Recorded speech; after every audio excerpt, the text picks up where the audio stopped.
Hello and welcome to my video, which is my music wish list video. I think this is the third one I've done, third annual, and I chose to do this the day after my birthday. Today I'm 60. I turned 60 yesterday, me and my twin brother. So yeah, it's been something that's been occupying my mind, turning 60.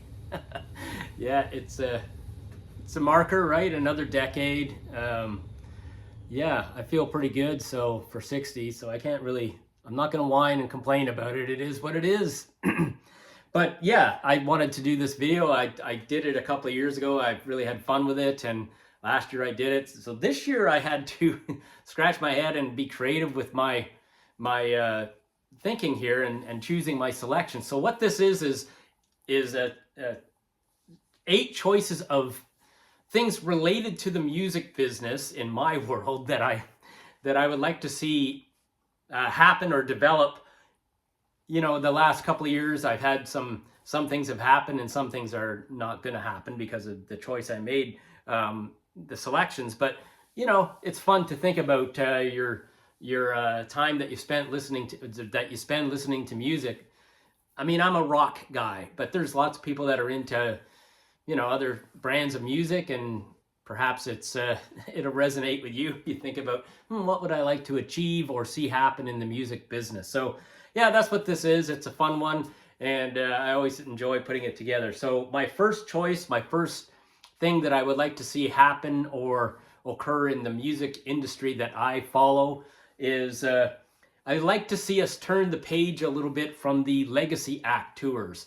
Now, listen, I'm 60 and I grew up with a lot of great bands and saw a lot of great bands in their prime. Not everybody, I didn't see everybody, of course, who can, but saw a lot of them. There's a lot of these legacy tours going around, and I don't have much, I'm not trying to be negative about it. I think that hey, if these guys can still do it, these people can still do it, and they can pull it off, sure, but, bands like the Triumph tour that was announced, for me personally, there's many of them that I've skipped. I'm skipping them because I think about a lot of these bands in the prime of their careers that I grew up with, and that's kind of the, I guess, vision I want to hold on to. What I would like to see, and why this is on my list, is I would like to see us kind of jump ahead to a little bit more attention to bands like Mammoth and the newer bands.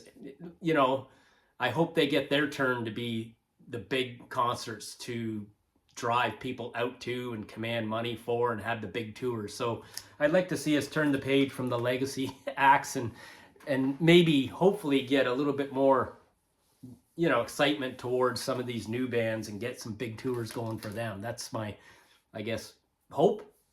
Okay, point number 2 is, I've been doing these videos and I've done a few years of them now. Coming up this spring will be, I think, 3 years or something of doing my videos.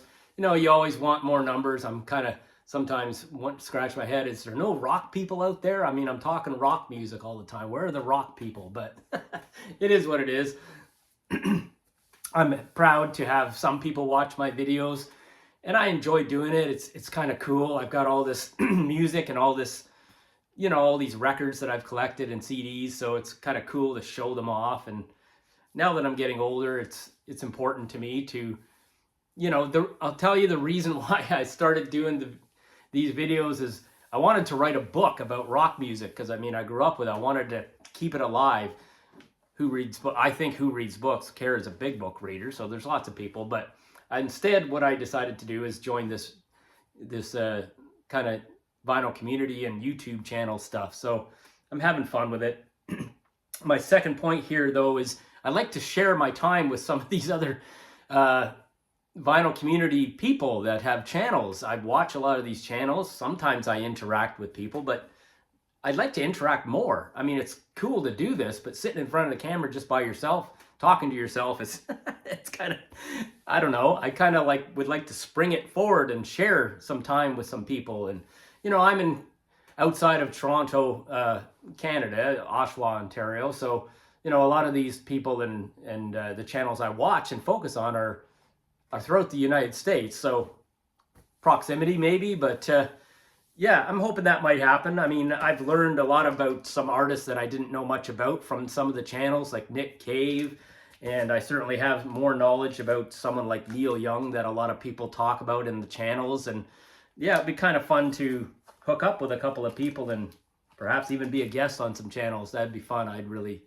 So that's a point that I'd like to see happen in music for me this coming year. So point number 3, I literally went to one live show this past year, which was really odd for me to not do more shows. But I've seen so many of the bands and artists that I loved, and I don't have a lot of missing ones, but there are still some. So my goal this year would be to see at least a couple of more shows.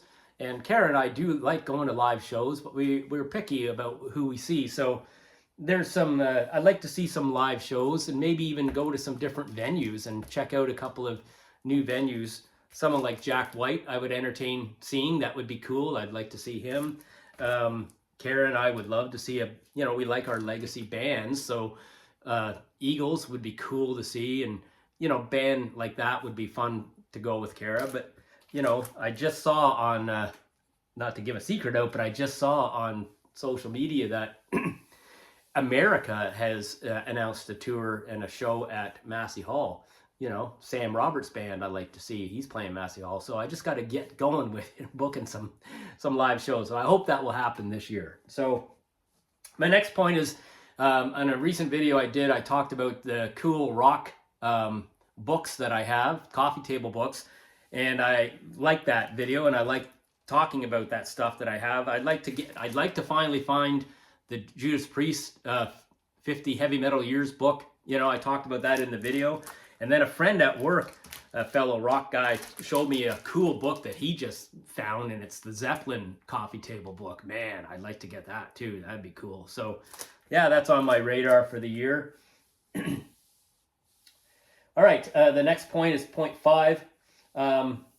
Listen, I've been back and forth for, it started with the Facebook record club that I was part of. Yeah, that was a fun one to be a part of. And, Life Has Surface Noise, and, met Dave Mullen, on that site, and we back and forth, and we become pretty friendly fella that lives out near Edmonton. And he's been on my channel. You can go back and look at a couple of videos I did with Dave. We did one on Neil Young, his very favorite artist, and we did autograph one, 2 of them actually, and he's so knowledgeable. But anyways, my point is, I hear from Dave that he's coming back to Toronto area for shows at Massey Hall in the spring. And this year, my goal is, I hope I can physically hook up with David. Man, we'll have such a good time, and we will, lots of conversation will happen. So, we have lots of things to talk about, through Dave, and that he sent me this cool record of Crosby, Stills and Nash, and we have that to talk about. We have someone like Beck that we both share an interest in. So many artists that we could talk about that we have an interest in. So that's definitely a goal. The next one, point 6, is I'd like to continue. I've really gotten carried away this last year, really cleaning out my record collection. I've talked about that on the channel, and I'd like to make another big dent in my goal of creating the best rock and roll record and CD collection. That's my ultimate goal. So, finishing out something like my Black Crowes collection, and finishing out and adding to the Police collection. So I still got some work to do on my ultimate rock and roll record and CD collection, but I'm getting closer. I'm getting closer all the time. All right, couple of more. So number 7 is, so I bought a couple of these coffee table rock books. They're a little bit pricey, but I bought them. And, I'm fortunate at my age. I have less stress about spending money. I'm still being smart and careful. You get wiser what you spend your money on, that's for sure. So, having said that, I've always resisted the box sets because they're usually pretty expensive, and it was kind of out of my world. But, it interests me because I love the art that goes with the music. And I've talked about, focusing on these bands and artists that are truly mean something to me, like the Hip and you know, I would like to maybe get Rush. I'd like to get some Rush box sets because, you know, they're a band that meant so much to me and still does, me and my brother. And for instance, Signals, when they brought that out, that special, I guess, box set or whatever that came around Signals reissue, and this Signals is one of my very favorite records of all time. So that's certainly one, or perhaps maybe a Pink Floyd box set would be cool, you know. Yeah, so my last point, 8, that I'd like to see happen in the music world of my life is I'd like to see, and I'm happy to say it because I listen to the radio all the time. My core two are Q107 and 102.1 The Edge, but I'd love to see I'm happy to say that it's still going, is, you know, people listening to the radio. I love it. I love the radio, you know. It's an easy way to listen to the music that you love. You find a couple of stations you dig. And I've always loved the radio. I've always loved it. And I think this year coming, you know, I can thank Q107 for, you know, so much music from Boston over the years. 102.1 The Edge, stuff like Blink-182 that I got into over the years. You know, I have this cool radio a small little radio that I had. I listened to it so much, and you know, I love it. I kept it. It's not even plugged in right now, but I think what I'm going to do this coming year is, you know, at my age, you look for things that entertain you and hobbies that keep your mind sharp and keep your interest and your curiosity, your creativity. I think I'm going to search out some, I was telling Kara, some vintage radios, and I want to, you know, I've always loved the radio. I just love it. I just love I've listened to the radio in the car. I've driven so much for work back and forth, as we do. And, you know, all these decades of listening to the radio. So I think I'd like to honor that by maybe looking into some cool vintage radios. And, you know, that's something I'd like to see me achieve this year. So yeah, so there's my video. This is, I guess, the 3rd annual music wish list video. So for my birthday, and as I say, my birthday was yesterday, turned 60 years of age. So, you know, 60 brings a lot of reflection, I have to say. You know, I felt it at 50, but even more so right now. And, you know, fortunate to say that in my music life, it's changed I still like my rock music. I still like you know, I can listen to my loud stuff. I love the loud stuff, especially in the car, my CDs, but I found myself really my sort of best way of listening to music is my really nice headphones here behind me that I have, my Sennheiser headphones, and I'll listen on a Saturday evening intently to some records. So yeah, have a great day, everyone. The sun is shining the last couple of days. Really cold here, but you know, it's almost February, so we got, I don't know, what, another month of winter, wishful thinking, month and a half of winter, and then we can look forward to spring. And let's hope, and everyone, you know, that we have a peaceful spring and it gets better. And yeah, all the best to you guys, and take care of yourselves. Glad that you watched. If you did, like and subscribe if you haven't. I'd appreciate that. All the best to you guys. Bye-bye.